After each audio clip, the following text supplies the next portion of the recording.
Before we plunge into phonetics and phonology, let's explore the sounds in the following words.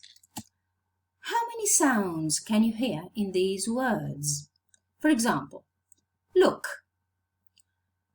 If we pay attention to the letters in this word, letter L, O, O, double O, and K, how many letters are there here? 1, 2, 3, 4 letters. But how many sounds can you hear? 3 sounds. U, and K. Let's move on to Wednesday. Wednesday. If you count the letters, you'll see that there are lots of letters in this word, but there are not so many sounds. Wednesday, Wednesday. W, E, N, Z, D, and A. 6 sounds. If we go down to Greenwich, Greenwich, Greenwich, you see, Greenwich, there seems to be no correspondence between pronunciation and spelling. This is the same case with receipt, receipt, where letter P is not sounded, or debt, where letter B is not sounded. So, we can say that English is not a phonetic language. So, phonetic transcription is a very useful learning technique for learners of English as a foreign or second language. We need this tool. This will help us because by representing the sounds of English by means of symbols, we see or visualize the target pronunciation we should aim at or the pronunciation we expect to hear from native speakers. We are talking about symbols. Where do these symbols come from? They come from the International Phonetic Alphabet. This alphabet was devised by the International Phonetic Association in the late 19th century as a standardized representation of the sounds of a spoken language. Let's have a look at this International Phonetic Alphabet. You can see here that first of all there's a chart where sounds are classified according to place of articulation and manner of articulation. We'll analyze this later on.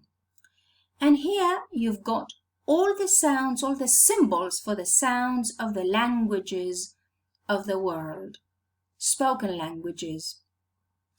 What we need to do here is learn the symbols that correspond to the sounds of the English language. And this is the English phonemic alphabet. This is a phonemic chart from the British Council. We have the vowels on the one hand, diphthongs on the other hand, and then we have the consonants. We need to work on this. That's why we've uploaded the English phonemic alphabet to the platform. We'll come back to this later on. So, what do phonetics and phonology do? Now we'll focus on phonetics. Phonetics studies all of these sounds as physical phenomena, as concrete phenomena. It studies the characteristics of the sounds used in languages. It studies how they are produced, transmitted, and perceived. It describes the sounds. It analyzes and classifies them. For example, rain, rain, reino, reino in Spanish. Now, when you say rain, if you pay attention to the articulation of in English, rain, your tongue is not touching any part of the palate. There's no contact between your tongue and the palate. You don't say rain. While in Spanish, you do say reino, Your tongue is touching actually the back part of the alveolar ridge. So phonetics studies this. Phonetics tells you, well, in English, there's no contact between the tip of the tongue and the back part of the alveolar ridge, while in Spanish there is contact, and in the case of reino, the tongue touches the back part of the alveolar ridge many times. This is studied by phonetics. That's why we need to study the organs of speech, which is our next class. We have to see how the different sounds are articulated.